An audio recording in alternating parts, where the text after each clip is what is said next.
یا ایھا الذین آمنوا ان جاءکم فاسق بنبأ فتبینوا ان تصیبوا قوما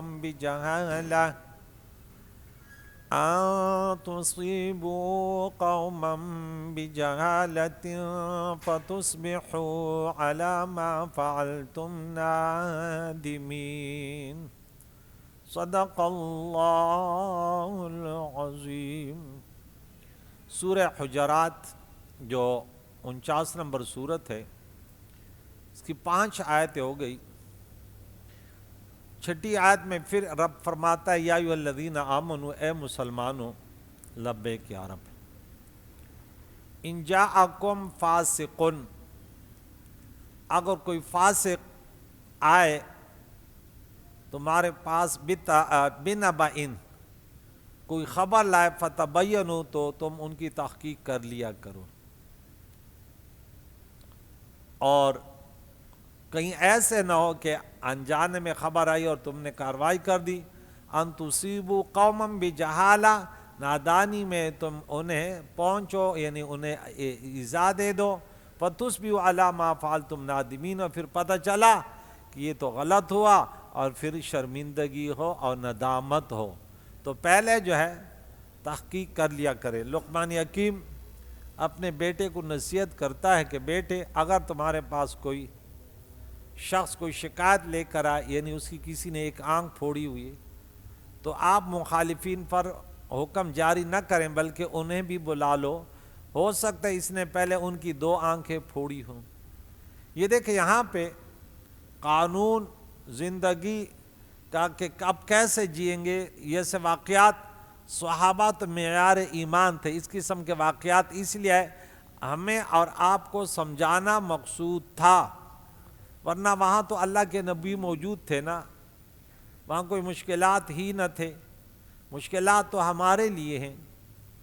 تو ہمیں سمجھایا کہ دیکھ لینا، ہوشیار رہنا، کسی کو بات سن کر اس کے بس کہ فلاں نے ایسے کہا اور آپ جو ہے نا اس کے پیچھے دوڑ دیے، ایسے نہیں۔ تو یہاں دیکھیں یہ آیت ولید بن عقبہ کے متعلق نازل ہوئی، جن کو پیارے آقا دو جہاں نے بنی مصطلق کے صدقات زکوٰۃ وصول کرنے کے لیے بھیجا، تو ان کے درمیان جو ہے زمانہ جاہلیت میں عداوت اور دشمنی تھی،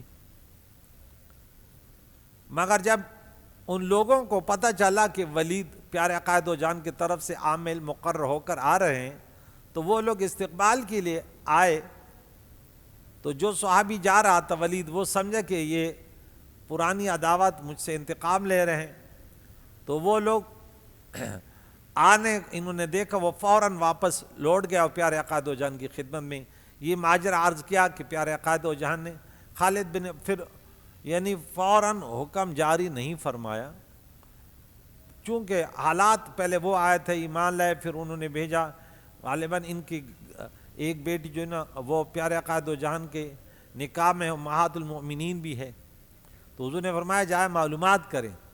جب خالد بن ولید رضی اللہ تعالیٰ عنہ وہاں تشریف لے گئے تو دیکھا اذانیں ہو رہی ہیں، بالکل مسلمان، وہ کوئی انہوں نے وہ سمجھا کہ ہو سکتے مرتد ہوئے ہوں، اور اس لیے صحابی کو جو ہے قتل کرنے کا ارادہ ہو، تو وہ بھی اس اسنا میں وہ بھی حاضر ہوئے، اور انہوں نے بات کی تھی، یا رسول اللہ آپ جو بھیجو گے نا، ہم وہاں پہ صدقات وغیرہ جمع کر کے زکوٰۃ ہم بھیجیں گے، تو پھر انہیں بھی شک پڑا کہ کیوں نہیں ہے، کیا ماجرا ہے، تو وہ بھی جیسے آئے تو پتہ چلا کہ یہ ماجرا بیچ میں غلط فہمیاں ہو چکی تھی، غلط فہمیاں ہوتی ہیں، بہت ساری ہوتی ہیں، تو اس لیے یہ نہیں کہ فلاں نے ایسے کہا اور آپ اس کے پیچھے پڑ جائے، یہ قرآن پاک نازل ہمیں سمجھایا، ہو سکتے وہ اپنا کوئی انسان، یہ تو واقع اس لیے ہے کہ ہم قیامت تک آنے والوں کو سمجھا کہ اس قسم کے واقعات بہت ہو سکتے، فلاں نے یوں بولا، فلاں نے یوں بولا، خاص کر عورتوں میں یہ بات بہت زیادہ ہوتی ہے، لڑائیاں شروع ہو جاتی۔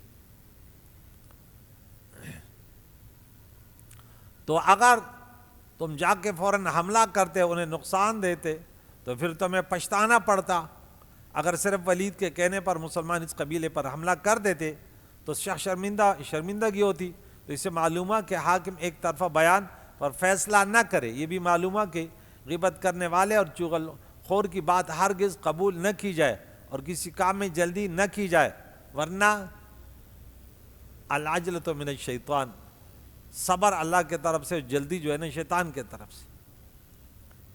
تو یہاں یہ بھی یاد رکھے کہ فاسق کا لفظ استعمال یہ صحابی کے لیے نہیں استعمال ہوا، یہ نکرہ استعمال، یہ ایک قانون دیا گیا. شان نزول الگ بات ہے، ورنہ پیارے صحابہ سب عادل ہیں. سمجھ آئی؟ تو یہاں پہ ان کو نہیں کہا بلا بولا اس طرح، یہ تو قانون پیش کیا گیا. اور جان لو وَاعْلَمُوا کہ اَنَّ فِيكُمْ رسول اللہ، کہ اللہ کے رسول موجود ہیں. اگر تم ان کی حضور جھوٹ بولو گے تو تمہارا جھوٹ تو چھپ نہ سکے گا، کیونکہ بات ذرے ذرے کی بات گزری آنے والی، اللہ نے انہیں باخبر کیا. اور جو ہو رہا ہے ان سے جبریل امین یا وہی خفی یا وہی جلی آ کے حضور کو تو پتہ چل جائے گا کیا ہو رہا ہے کیا نہیں ہو رہا. وہاں تو کوئی چھپنے کی بات ہی نہیں. اور تمہارے دل میں وہ باتیں بھی حضور بتا رہے ہیں کہ دیکھ کتنے واقعات اس قسم کے آتے ہیں. جب حضرت عباس رضی اللہ تعالیٰ جنگ بدر میں گرفتار ہوئے تو بولا میرے پاس کچھ ہے نہیں. بولا جب آپ آ رہے تھے فضل کے والدہ سے آپ نے کیا کہا واقعہ مجھے پورا یاد نہیں ہے. تو وہ کہتے وہاں تو کوئی تھا بھی نہیں. بولا اب میرا ایمان اور پختہ ہو گیا کہ ایسی باتیں جہاں دو بیٹھے. پھر ایک اور صاحب وہ ہے تو انہیں بولا تم نے، آپ کہتے ہیں میں تو ایسے آیا ہوں، آپ جب آ رہے تو تم دونوں کیا بات کر رہے تھے حرم میں بیٹھ کے، کہ تو نے ان سے یہ نہ کہا کہ میری اولاد کی فکر کرو میں جا رہا ہوں ابھی ان کا کام تمام کرتا ہوں. وہ وہی مسلمان ہو گیا. ہاں تو نبی تو وہ ہستی ہوتی ہے کہ ان سے کوئی حالات مخفی نہیں رہتے، وہ تو دنیا کو قانون دے رہے نا. لا یطیعکم فی کثیر من الامر لعنتم، اگر تمہاری بہت ساری باتیں وہ مان لیں تو تم مشقت میں پڑ جاؤ گے. یعنی ہمارے محبوب تمہاری ہر رائے نہیں مانتے تاکہ تم مصیبت میں نہ پڑو. جیسے رب تعالیٰ ہماری ہر دعا قبول نہیں فرماتا، حاذق حکیم بیمار کی ہر بات نہیں مانتا، ہوشیار والدین بیٹے کی ہر بات نہیں مانتے، بولے نہیں اس کا نقصان ہوگا. تو ہر انسان میں اتنا شعور، اتنا پہنچ تو نہیں ہے جو نبی علیہ السلام کے پاس ہے.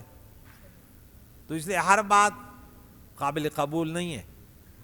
ولیکن اللہ حبب الیکم الکفر حبب الیکم الایمان وزینہ فی قلوبکم وکرہ الیکم الکفر والفسوق والعصیان. اللہ تعالیٰ نے ایمان کو تمہارے دلوں میں محبوب کر دیا. اب صحابہ کی شان ہے. اب یہ جو صحابہ حملے کے لیے بھی تیار ہوئے سبھی، تو یہ بھی تو دین اسلام کے لیے تھا نا، کوئی عداوت وغیرہ تو نہیں تھی. لیکن اللہ تعالیٰ نے تمہارے دلوں میں ایمان کو جو ہے وہ پیوستہ کیا اور تمہارے اس کو مزین آراستہ کیا، اور کفر اور فسوق اور عصیان کو ناگوار کر دیا. سب سے بڑا گناہ کفر، اس کے بعد فسق، اس کے بعد عصیان معصیت. یہ کم سب سے کم ہے. فسق کی بھی دو قسمیں، اکثر قرآن میں فسق کا لفظ کفر کے لیے استعمال ہوا، جہاں ہم نے آیت نمبر 26 میں پڑھا تھا ان اللہ لا یہدی القوم الفاسقین ویضل بہ کثیرا وما یضل بہ الا الفاسقین. وہاں بات ہوئی ایک فاسق تغابی ہے، ایک فاسق انہماک ہے، اور ایک فاسق جہود ہے. جہود کافر، اور ہر وقت گناہ کبیرہ میں پڑا ہو یہ انہماک، کبھی کبھی کر لے تغابی. اللہ گناہوں سے بچنے کی طاقت عطا فرمائے. تو اللہ تعالیٰ نے تمہارے دلوں میں، اب دیکھیں کس قدر خوش نصیبی ہے مسلمان کے لیے، جب یہ آگے بڑھتا ہے تو اللہ تعالیٰ خود ان کے دلوں میں ایمان کو آراستہ اور خوبصورت، اور ان کو مزہ آتا ایمان سے، حلاوت انہیں محسوس ہوتی ہے. تو ان کی وجہ سے وہ پر استقامت اپناتے ہیں. یہ اللہ کا فضل ہے.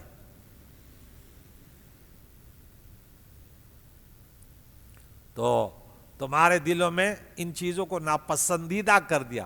یقیناً کلمہ گو مسلمان جو ہے وہ گناہ اور معصیت کو کبھی پسند نہیں کرتا، کر بھی لے اس کا ارتکاب اگر ہو بھی جائے لیکن اس پر پچھتاتا ہے۔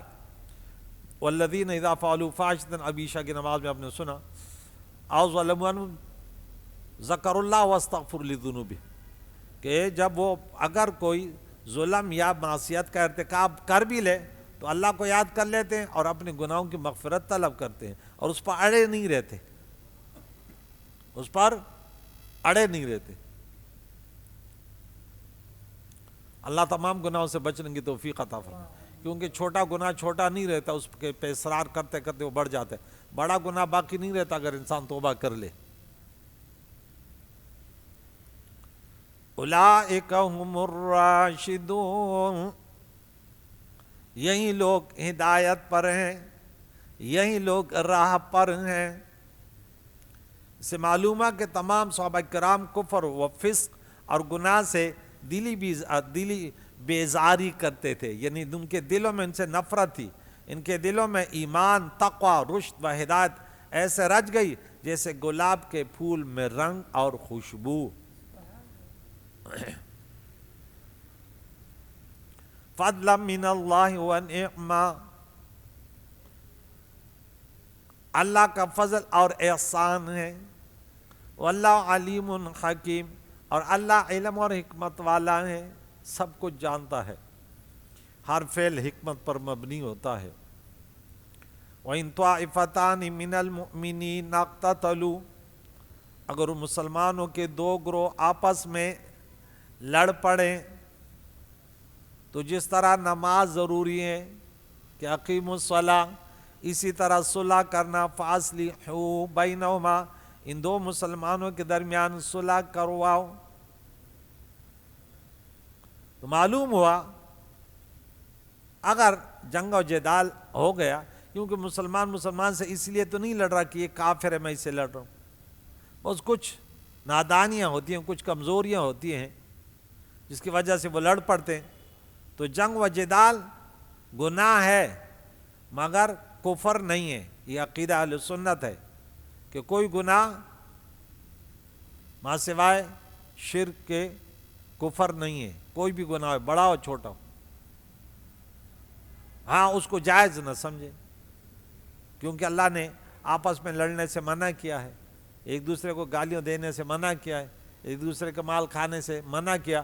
اگر یہ غلطی ہو جائے تو انسان کو اس پر یہ نہیں کہ بس یہ تو میں نے بہت اچھا کر لیا، یہ بات آپ کے ذہن میں ہونی چاہیے۔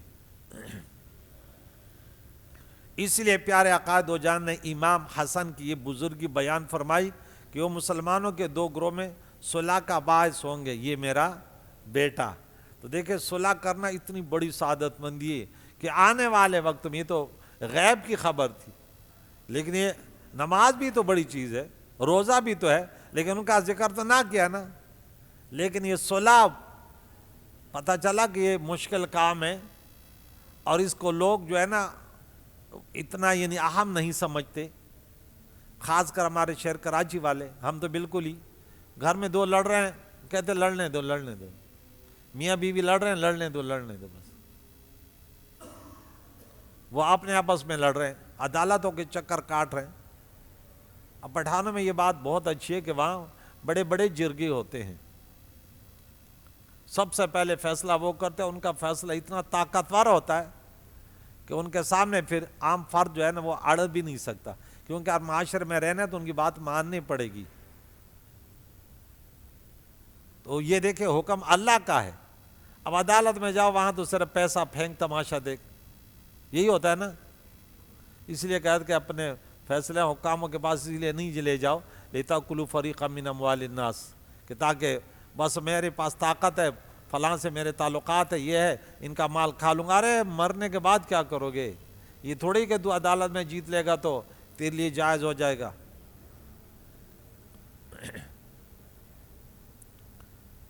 حضرت علی و معاویہ رضی اللہ تعالیٰ عنہما کی جنگ اس قسم کی تھی کہ امیر معاویہ نے امام برحق حضرت علی رضی اللہ عنہ، اب ان کی یہ غلطی اجتہادی تھی، تو ہم اہل سنت و جماعت دونوں کو برحق کہتے ہیں کہ دونوں حق پر تھے.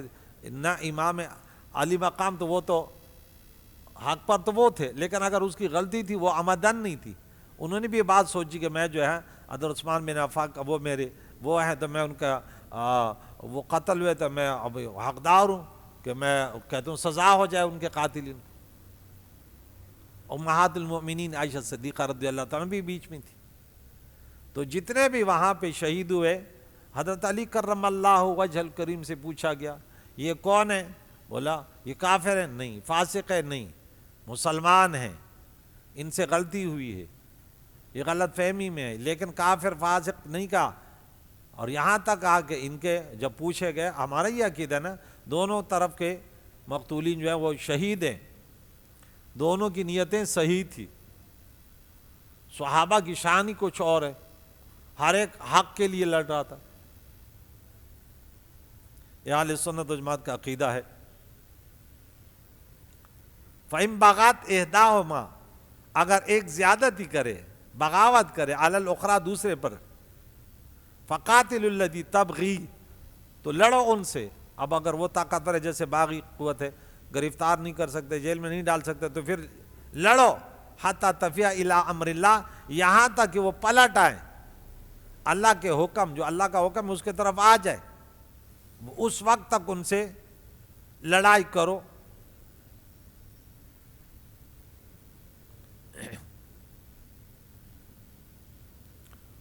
تو یہاں ایک اور بھی واقعہ انہوں نے ذکر، کئی واقعات، خصوصاً تفسیر مظہری پڑھ رہا تو اس میں بہت سارے واقعات ذکر کیے تھے.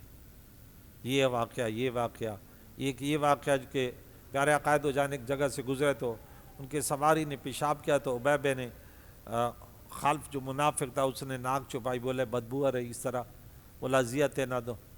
تو وہ صحابی نے ان کو زبردست جواب دیا کہ عبداللہ ابن رواحہ کہ پیارے عقائد و جان کی سواری کا جو پیشاب ہے نا تیرے مشک اور عنبر سے بھی بہتر ہے.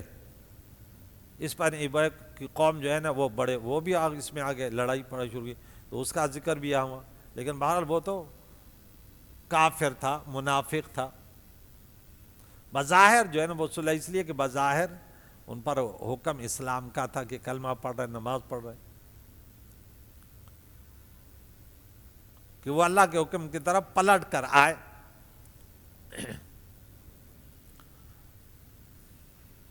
یہاں فرمایا وہ جو تبغی، جو فساد کرتا ہے، جو بغاوت کرتا ہے، جو زیادتی کرے اس سے لڑے، ظلم کرے اور صلح پر آمادہ نہ ہو. تو اے مسلمانوں تم مظلوم کی حمایت میں ظالم سے جنگ کرو. پیارے عقائد و جان نے فرمایا مظلوم کی بھی مدد کرو، ظالم کی بھی مدد کرو. صاحب نے عرض کیا یا رسول اللہ مظلوم کی تو مدد کریں گے، ظالم کی کیسے کریں؟ بولے ان کا بھی ہاتھ روکو، کیونکہ ظالم تب بنتا ہے کہ جب ان کا ہاتھ کوئی نہیں روکتا اور ان کے ظلم پر مزید مدد کی جاتی ہے.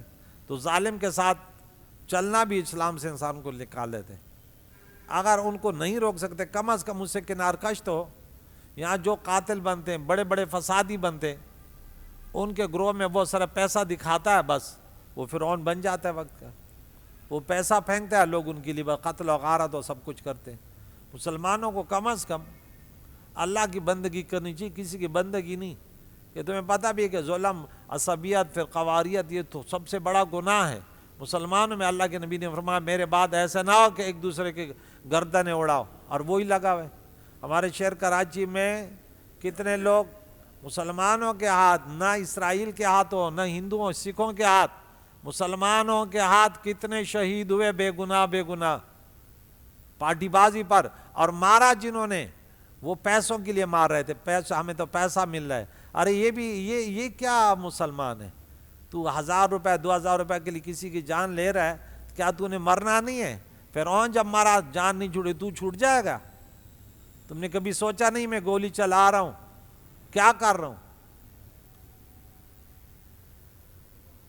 ہم سورہ نساء میں پڑھ چکے آیت نمبر 93 میں کہ اتنا بڑا گناہ کہ ہمیشہ جہنم میں. وہاں تو لفظ بڑے کلمات بڑے سخت ہیں، لیکن اس میں پھر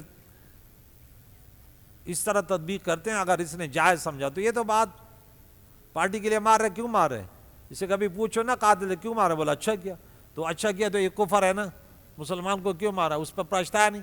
ہم کہتے ہیں اللہ ایسے ظالم کو دنیا میں تھوڑی سزا دے دے، بس پتہ چلے کہ مسلمان کا ایک سورہ مائدہ میں ہم پڑھ چکے ہیں، ایک نفس کا قتل کرنا، من قتل نفسا بغیر نفس، بھلے وہ کافر ہو۔ ہمارے کراچی شہر میں ہندو ہو، سکھ ہو، عیسائی ہو، آپ نے خواہ مخواہ مار دیا، اس کا اتنا بڑا گناہ ہے۔ رب کریم کا کلام جس کو ہم پڑھ رہے ہیں، اللہ فرماتے ہیں گویا کہ پوری انسانیت کا قتل اس نے کر ڈالا۔ یہ اسلام ہے، جہاد کا الگ وہ ہے، لیکن ایسے فری میں اب نہیں۔ اور یہاں فری میں مسلمان کلمہ گو، ہاں، یہاں تک کہ علماء کو قتل کیا جا رہا ہے۔ وجہ کیا ہے؟ وہ حق گو ہے، حق بات کرتا ہے۔ اور وقت میں کہتا ہوں نا، یہ چھوٹے فرعون ہے، وہ بڑا فرعون تھا، یہ چھوٹا فرعون، کہ عالم دین نہ چوری کرتا ہے، نہ ڈاکہ کرتا ہے، نہ سبیت، صرف صحیح بات کرتا ہے کہ یہ فرعونیت ہے، یہ نمرودیت ہے، یہ یزیدیت ہے، یہ قارونیت ہے، یہ غلط ہے۔ وہ کہتے ہیں اچھا تو ہمیں یہ بتا دے، ہم تو کسی کا نام لے کر نہیں بول رہے، لیکن کوئی ایسے کردار ادا کرے عصبیت پر، آپ ہمیں کے علاقے میں کام کرنا ہے، بولے یہاں کے مسلمانوں کی خدمت کریں گے، وہاں نام نہیں لو کہ بلوچوں کی کریں گے، بیروئیوں کی کریں گے، سندھیوں کی کریں گے، آپ جس میں آپ چونکہ انسان کمزور ہے، اب بعض لوگ بڑے تیز ہوتے ہیں، وہ عصبیت کی آگ لگا لیتے ہیں، وہ دوسرے کہتے ہیں ہماری بات کر رہے ہیں، ہماری بات کر رہے ہیں۔ اب اس غریب کو کیا پتا کہ یہ تو غیر مسلموں کی بات کر رہے۔ مسلمان کبھی یہ نہیں کہتا۔ یہاں پہ ہم نے پڑھا کہ فاصلوا بین اخویکم، مسلمانوں کے درمیان صلح کرو، کیونکہ مسلمان بھائی بھائی ہیں۔ ابھی آیت میں سنا رہا ہوں تمہیں، فَإِنْ فَاءَتْ، اگر وہ پلٹ کر آ جائیں، صلح ہو جائے، فاصلوا بینہما، تو پھر ان باغیوں کو مارنا، یا وہ جہاد نہیں ہے کہ جہاد شروع ہو گیا، ان کے عورتوں کو لونڈی بنا لیجیے، نہیں، بات ختم ہو جائے گی۔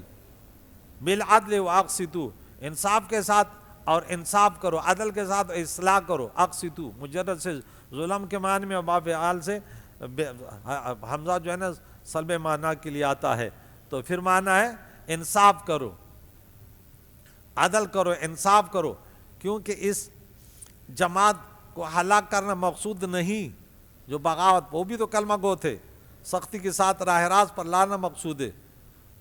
مقصود حاصل ہو جانے پر جنگ بند کرو۔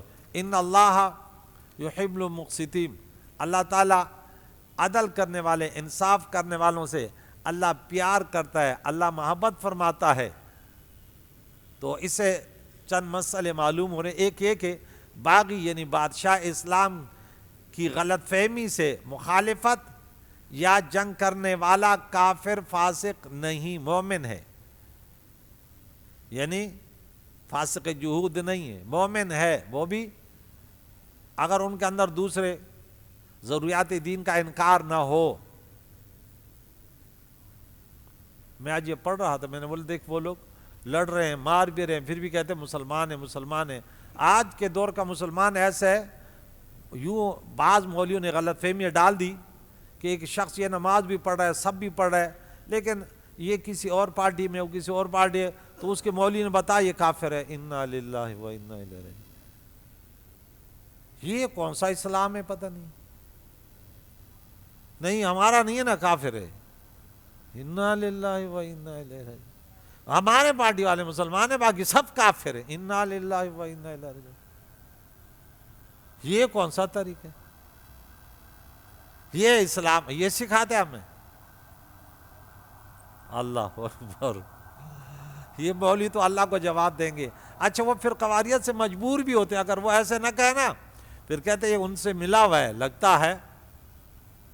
انہیں بولا اہل سنت و جماعت تو مسلمان ہیں، اور ان کے پیچھے نماز بھی جائے، وہ کہتے دیکھیے ملا ہوا ہے، یہ بھی ختم ہو گیا، یہ بھی مرتد اور کافر ہو گیا۔ انا للہ و انا الیہ۔ اچھا ایک دوسرے سے پوچھتے بھی نہیں ہے کہ بھائی سامنے بیٹھو ذرا بات تو کرو، کس بات پہ؟ بس ممبر پر بیٹھ گئے، یہاں میں بیٹھا تو اہل سنت جماعت بیٹھے، میں نے جس کے خلاف، اب اکثر تو کہتے ہیں نا اپنا نام بڑھانا ہے، اب وہ تو سامنے کوئی ہے نہیں، تو جو سامنے نہیں ہے میں تو کچھ بھی بول سکتا ہوں۔ ارے آیا تو صحیح پتہ چل جائے گا بڑی. میں تو سوشل میڈیا سنتا ہوں نا, وہ یوں لگ رہا ہے کہ بس یہ عقل کل یہی ہے. وہ دوسرے کو تو نہ قرآن پاک کا پتہ نہ حدیث کا پتہ, یوں بیان کر رہا ہوتا کہ بس یہ سب کچھ یہی ہے. اللہ اکبر کبیرہ. یہاں دیکھیں, یعنی وہ بغاوت کرنے والے کو کافر نہیں کہہ سکتے.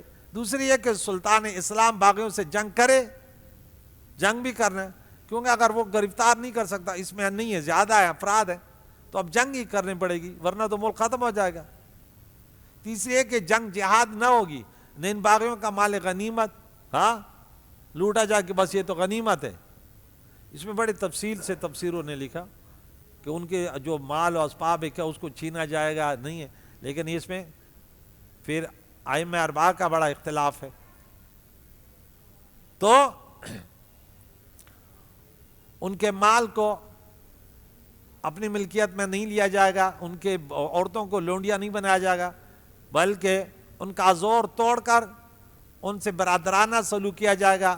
جیسے پیارے حضرت علی کرم اللہ وجہ الکریم نے جنگ جمل و صفین میں اس آیت کی تفسیر فرمائی کہ پیارے امہات المومنین عائشہ صدیقہ رضی اللہ تعالیٰ عنہا کی فوج کو شکست ہوتے ہی آپ نے حضرت صدیقہ امہات المومنین کو مہربان ماں کی طرح مہمان بنایا اور نہایت احترام سے مدینہ منورہ پہنچا دیا. اگر نفسانی جنگ ہوتی تو ایک وار میں معاملہ ختم کر دیتے. حضرت امیر معاویہ رضی اللہ تعالیٰ سے جنگ کے زمانے میں حضرت علی مرتضیٰ کرم اللہ وجہ الکریم کے حقیقی بھائی عقیل امیر معاویہ کے معزز مہمان کی حیثیت سے رہے, جنہیں امیر معاویہ نے کئی بار 1,00,000 عطیہ پیش کیا. اس کے لڑائی کے باوجود بھی وہ ایسے پیش آ رہے, ہر ایک اپنے اپنے موقف کو صحیح سمجھ رہا ہے, لیکن اس کو پتا کہ میں صحیح کروں لیکن یہ غلط فہمی میں ہے. یہ الحمدللہ صحابہ کی مشاجرات کو اہل سنت و جماعت کو اللہ نے یہ خوش نصیبی دی کہ نہیں ہم تو سب کو جنتی کہتے ہیں.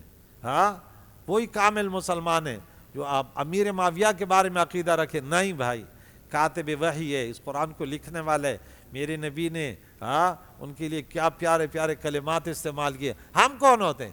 ارے یزید ظالم فاسق تھا تو ان کی وجہ سے ہم امیر معاویہ کو کیوں برے کہے؟ وہ تو نوح علیہ السلام کا بیٹا کنعان بھی تو کافر, تو کیا اللہ کے نبی کے پیچھے تم پڑ جاؤ گے, ایمان سے ہاتھ دھو بیٹھو گے؟ اس نے یہ تربیت دی تھی. حضرت امیر معاویہ رضی اللہ تعالیٰ نے اسلام کے لیے کیا کچھ کیا, تاریخ ذرا پڑھو, غیروں کا کیا ستیہ ناز کا یہ دیکھو ذرا. آپس میں ہو گیا, اللہ تعالیٰ سب کے درجات بلند فرمائے. یہاں دیکھو وہ کلمہ تمہیں بتاتا ہوں کہ انما المؤمنون اخواتن, صرف مسلمان بھائی بھائی ہیں بس. ایک ہے نسبی اخوت, والدین ایک ہے, خاندان, وہ اس سے اتنا بڑا نہیں ہے. کلمہ گو اصل میں کہ والمؤمنون والمؤمنات بعضهم اولیاء, دوست بھی ہیں بھائی بھی ہیں, ایک دوسرے کے مال عزت ابرو کے محافظ بھی ہیں, ایک دوسرے کے مال اور خون کو حلال نہ سمجھیں, ان کی عزت ابرو پر حملہ نہ کرے. اللہ نے قرآن میں کہہ دیا بھائی ہو. اب بھائی بھائی کا خیر خواہ ہوتا ہے یا بدخواہ؟ لگتا ہے کہ اس دور میں تو کچھ عجیب خطرے ہیں. بھائی بھائی ہیں, میں تو دیکھتا رہتا ہوں یا اللہ یہ کیسے بھائی ہیں؟ ایک بھائی دوسرے بھائی سے بالکل غمی میں خوشی میں, ارے صلہ رحمی کے بارے میں پوچھا جائے گا, بڑا سخت دن آ رہا ہے, آپ تو کہتے ہیں نماز سے جان چھوٹ جائے گی. نہیں, صلہ رحمی بھی تو ضروری ہے. عمریں اس سے بڑھتی ہے, مال میں برکت اس سے آتی ہے, خاتمہ بالخیر ہوتا ہے اس سے. صلہ رحمی کتنے فوائد ہیں. اور تو آج جو ہے نا بس چھوٹی سی بات پر بھائی سے بائیکاٹ, چاچا لوگوں سے بائیکاٹ, اور فلاں سے بائیکاٹ, فلاں سے بائیکاٹ. کون سا طریقہ ہے؟ فاصلحوا بین اخویکم, ارے بھائیوں کے درمیان صلح کرو. یعنی لڑنے بڑنے والے بھی مومن ہیں اور ہر مومن مومن کا بھائی ہے, لہذا ان میں ہر طرح صلح کی کوشش کرو. خیال ہے کہ مسلمان بھائی بھائی ہیں, خونی رشتے سے یہ اسلام کا رشتہ زیادہ ہم نے کبھی دیکھا نہیں. اب میں دیکھے ہمارے بہت سارے دوست بنگلہ دیش کی بھی, میں اس کو لفظ بنگالی پسند نہیں کرتا. میں نے بولا یہ تو ہم کہتے ہیں بنگالی, بنگالی. میں بولا نہیں, بنگلہ دیش کا بھائی بولا کرو. یہ افغانی ہے نہیں. افغان مہاجرین کو کیوں غلط لفظ استعمال کرتے ہیں؟ کیا انصار نے مہاجرین کو کیسے عزت دی؟ ہم نے وہ عزت دی؟ میں نے پوری زندگی میں افغانیوں کے بارے میں کہیں صحیح کلمات نہیں سنے. یہ طریقہ مسلمان کہتے ہیں ہمارے ملک کو تنگ کر دیا، ہمارے کاروبار خراب کر دیے. یہ ہم نے ان کا ارے مدینہ منورہ والے بھی تو مہاجر تھے، انصار تھے. ہم افغانیوں کے لیے انصار ہیں، ہم انڈیا والوں کے لیے انصار ہیں. انہوں نے تو اپنے گھر والی اگر 2 بیوی ایک کو طلاق دے کے وہ دے رہے اس کو. یہ ان کی عزت ہے. انصار نے کیا طریقہ. اب دیکھیں اس میں کتنے حکمت تھی. ہر جگہ انصار بھی ہوتے ہیں، مہاجرین بھی ہوتے ہیں. ہم نے کبھی دیکھا کہ ہم نے کیا ان کے حقوق پورے کیے؟ لڑائیاں پہ لڑائیاں، جھگڑے کیا کر رہے ہیں؟ رسول اللہ کا کلمہ پڑھا اور جو معیار ایمان تھے صحابہ، مہاجر بھی تھے انصار بھی تھے، ان کا کردار ادا نہ کیا. جواب نہیں دیں گے کیا؟ کیا قرآن نے تمہیں یہ حکم نہیں دیا تھا کہ تم بھی صحابہ جیسے مسلمان بنو؟ انصاروں نے کون سا وہ کردار ادا کیا اور مہاجروں نے؟ تم انصار تھے، تم مہاجر تھے، تم نے اپنے فرائض پورے کیے تھے. عصبیت پھر قواریت پہ لڑ رہے تھے، کبھی جو ہے نا ملکوں کے نام پہ لڑ رہے تھے. مسلمان جہاں بھی ہے، میرے نبی نے فرمایا ایک جسم کے مانند ہیں. اگر ایک جسم میں داندھ میں داڑھ میں درد ہے پورا جسم پریشان، سر میں درد ہے پورا جسم پریشان، کان میں درد ہے پورا جسم پریشان. آدم ذات پمان واڑا یو صورت دے ہر چبل ازاروی ہاغا ازارشی. عبدالرحمن بابا جی رحمۃ اللہ فرماتے ہیں آدم ذات ایک جسم کے مانند ہے، جو دوسروں کو اذیتوں میں مبتلا کرے وہ خود اذیتوں میں مبتلا ہو جاتا ہے. ہم نے کیا سوچ کے رکھا؟ آج ہمارے اندر جو کمزوریاں ہیں نا، ہم سوچ بھی نہیں سکتے. تعلیمی ادارے میں دیکھو، یونیورسٹیز، کالج وغیرہ میں، لیکن ان علماء پر افسوس ہے کہ انہوں نے عوام کے ذہن میں یہ بات نہ ڈالی کہ تمہارے ہاں معزز وہ ہو جو اللہ کے اور اللہ کے نبی کے ہاں معزز ہے. ہم نے کبھی دیکھا یہ میرا دوست اس لیے کہ پکا نمازی ہے، ہم تو کہتے جتھے 2 روپے دی خیر ہے، یہ میرا بھائی ہے. ہاں لیکن چونکہ مجھ سے 2 روپے مانگ رہا ہے مجھے ناگوار گزرتا ہے، اور جو مجھے 2 روپے دیتا ہے وہ شرابی کبابی بدکار، وہ میرا دوست ہے. یہ رسول اللہ نے ہمیں حکم دیا، الحب للہ والبغض للہ. اللہ کی پناہ، مسلمان بھائی بھائی ہیں اور ان کے درمیان صلح کرو. دوبارہ یہ بات آ گئی واتقوا اللہ لعلکم ترحمون، اللہ سے ڈرو. ابھی ہم پڑھ رہے تھے سورہ آل عمران عشاء کی نماز میں، اطیعوا اللہ والرسول لعلکم ترحمون. اللہ واللہ کے نبی کا حکم مانو تم مرحوم بنو گے. یعنی کیا معنی؟ تم پر رحمتوں کی بارش ہوگی. اللہ تم پر، ہم کہتے ہیں یا اللہ کرم فرما دے، یا اللہ رحم فرما دے. ارے وہ اللہ نے فرمایا نا یہ کام کرو میں رحم کرتا ہوں. اللہ سے کون سچا ہو سکتا ہے؟ ومن اصدق من اللہ قیلا. اللہ سے بڑھ کر کون سچا ہو سکتا ہے؟ ہم کہتے ہیں اللہ رحم کر دے، لیکن بھائی سے میری نہیں بنتی، پڑوسی سے تو میری بنتی نہیں ہے، اور یہ تو سندھی ہے اس سے تو میری نہیں بنتی، یہ تو پٹھان اس سے بھی میری نہیں بنتی، یہ تو فلاں اس سے بھی میری نہیں بنتی. تو کیسے اللہ تعالیٰ کا رحم طلب کرتا ہے؟ تو اللہ کے غضب میں ہے. یہ کام جو بھی کرے ان پر اللہ کا غضب ہے. جہاں فرماتا ہے نا یہ کرو تو رحم ہوگا، اور اس کا اپوزٹ کرو گے تو رزلٹ نکل آیا مفہوم مخالف کیا ہے؟ غضب میں مبتلا ہوگا. آج مسلمان کی وجہ سے پریشان ہے، ہندوؤں سے نہیں ہے. آج ڈاکے ڈال رہے تو کون ڈال رہا ہے؟ ڈکیتیاں کون کر رہے ہیں؟ ایک دوسرے کی عزتیں کون لوٹ رہا ہے؟ ابے دور کے تو چھوڑو، یہ لسانیت بھی چھوڑو، آپس میں فیملیاں خاندانوں میں کیا کچھ نہیں ہو رہا. ہمیں اللہ تعالیٰ کا کلام بلاتا ہے کہ دیکھ، لیکن ہم نے اللہ کا کلام پڑھا نہ ہمیں ٹائم ملا، اور مولویوں نے تو ماشاءاللہ ادھر کی کہانیاں سنا کے عوام کو سمجھایا ہی نہیں. اللہ انہیں اجر دے جو عوام کو سمجھاتے ہیں، ان باتوں پر عوام کو برانگیختہ کرتے ہیں. ارے صرف نماز سے نہیں، ارے صرف کلمے سے نہیں، صرف روزے سے نہیں. جب یونیورسٹی میں، ایک کالج میں، ایک مدرسے میں جب داخلہ لیتے ہیں، آپ کا رزلٹ تب A1 گریڈ ممتاز ما شرف آئے گا کہ تمام مضامین میں آپ A1 گریڈ حاصل کریں. تو یہ سب چیزیں ہمارے فرائض میں سے، ہماری ذمہ داریوں میں ہیں کہ ہم ایک دوسرے سے ایسے محبت کریں کہ یہ بیچ میں الحمدللہ میں نے یہاں وقت گزارا. ایک وقت جو ہے نا یہاں لڑائیاں ہو رہی تھی بہت میں نے اس کراچی میں بڑے نشیب و فراز دیکھے، عجیب عجیب والے. ایک مجھے کہہ رہا تو یہاں سے بھاگ جا. کیوں؟ بولو تو پٹھان ہے یا تو مزہ. ارے میں نے بولا میں نے ایسی تربیت کی انشاءاللہ زندگی بھر میں ان کے دماغ میں بھی یہ نہیں آئے گا. میں خود ان چیزوں پر لعنت کرتا ہوں، اور جو ان چیزوں میں نہ ہو اور وہ پھر اس کو کوئی مارے وہ شہید ہے. یہ نا القاتل والمقتول عصبیت دونوں طرف سے کر رہے، دونوں جہنم میں گئے. میں نے بولا میں نے تو سمجھایا کہ دیکھو من عدا اللہ سبیہ فلیس منا، من مات اللہ سبیہ فلیس منا، من قاتل اللہ سبیہ فلیس منا. اس پہ لڑنے والا، اس پہ جگڑنے والا، اس پر مرنے والا رسول اللہ نے فرمایا ہم میں سے ہے ہی نہیں. میں تو یہ تربیت دے رہا ہوں، وہاں بیٹھ کے میں تربیت دوں گا جہاں یہ آگ لگی ہو. میں کیوں بھاگوں؟ میری موت میری زندگی اللہ کے پاس ہے. نہ مجھے کوئی موت دے سکتا ہے، مجھے نہ زندگی سے نہ عزت دے سکتے نہ ذلت دے سکتے. اللہ فرماتا ہے 5 جگہ وہ مقامات میں تمہیں ہمیشہ یاد دلاتا ہوں، عزت اور ذلت صرف اللہ دیتا ہے. ہم نے اس آگ کو مٹانا ہے تاکہ اللہ راضی ہو جائے. شہر کراچی میں علماء کے لیے بہت بڑا جہاد ہے. یہاں ہر قسم کے لوگ رہتے ہیں، ان کے اندر اخوت پیدا کرنا، اتحاد اتفاق پیدا کرنا کتنا بڑا جہاد ہے. کیونکہ اگر ایک لوگ رہتے وہاں تو کوئی آپ کے لیے مشکلات کا سامنا نہیں ہے. اور قرآن پاک تو جب عرب کے سرزمین پہ کون تھے؟ اسرائیل، ان میں کتنے فرقے، پھر ادھر قریش دیکھے، ادھر جو ہے مشرکین مدینہ اوس اور خزرج دیکھے. بنی اسرائیل میں پھر کتنے فرقے تھے، کتنا مشکل وقت تھا. لیکن اللہ کے نبی نے ایسے تربیت کی، ایسے تربیت کی، ایسے اور فرمایا اے اللہ کے بندو بھائی بھائی بن جاؤ. وہ بن گئے.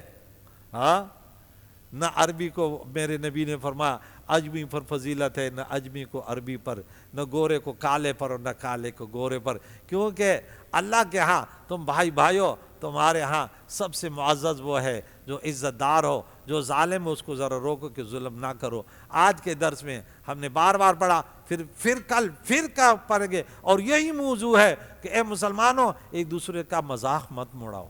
ہم کہتے ہیں فلاں قوم بڑی بے وقوف ہے، آرام سے کہہ دیتے ہیں ارے قرآن کی مخالفت کی، اللہ نے جہاں فرمایا نہ کرو وہاں تو کر رہا ہے. میں نے بولا ٹھیک ہے آپ اپنی قوم کے بارے میں کہہ دیں کہ یار ہماری قوم ہے، چلو آپ ان میں ہیں تو کوئی برا ہے، لیکن آپ اس قوم کے بارے میں کہہ رہے ہیں جس میں آپ نہیں ہیں. آپ اس کا جواب دو گے نہیں دو گے کہ اس میں کیا اولیاء ہیں یا نہیں ہیں؟ کیا جواب دو گے؟ آپ تو سب کو اپنے لین میں لگا دیا نا. ایک فرد کے بارے میں یہ انسان یار اچھا نہیں ہے، صحیح نہیں کرا، ایک انسان کے سامنے، لیکن آپ نے سب کو لپیٹ میں لے لیا. ایک اس سے لڑائی ہو گئی، پھر اس کے خاندان کو معلوم کیا، پھر پورے خاندان کو وہ لپیٹ میں لیا. اللہ کی پناہ. کریم اللہ سے دعا ہے پیارے قرآن پاک کو بار بار پڑھنا ہمارے مقدر میں کر دے. یا اللہ جتنے حاضرین سامعین اس درس میں حصہ لیتے ہیں، کریم اللہ اجر عظیم عطا فرما، اولاد کی خوشیاں، خاندان کی خوشیاں نصیب فرما، رزق حلال سے مالا مال فرما، روحانی جسمانی امراض سے شفا یاب فرما، ہم سب کے مرحومینوں کی مغفرت، زندوں کو دین اسلام پر جینے اسی پر موت نصیب فرما. وصلی اللہ تعالی علی خیر خلقہ محمد وعلی آلہ واصحابہ اجمعین برحمتک.